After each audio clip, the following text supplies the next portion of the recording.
ওই বড় পীর আব্দুল কাদের জিলানী রহমতুল্লাহর নাম শুনছেন না, সবাই জানেন। তো ওনার কাছে একদিন এক মহিলা আসছে পর্দার আড়ালে, আয়েশা বলতেছে, হুজুর আমার একটা ছোট্ট কথা আছে। তো বলতেছে কি বলো?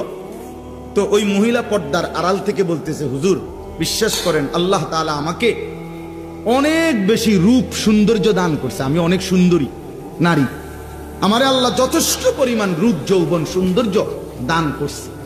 শরীয়তের অনুমতি নাই, এই জন্য আপনারে দেখাইলাম না, কিন্তু মুখে বললাম।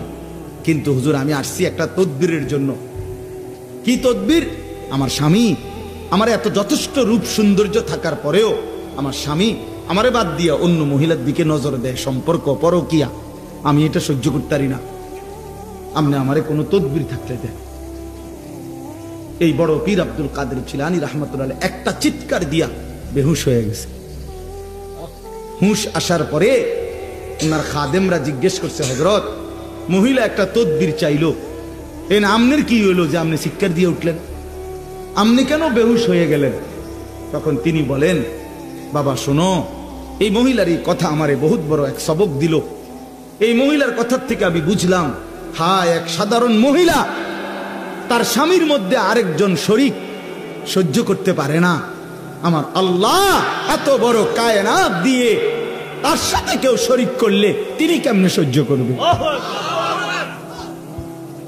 বুঝেন নাই কথাটা?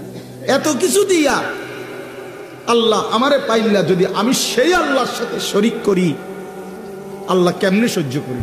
তো আমি এই বেডির কথা থেকে এটা বুঝছি। হ্যাঁ, কারে বাদ দিলেন ভাই?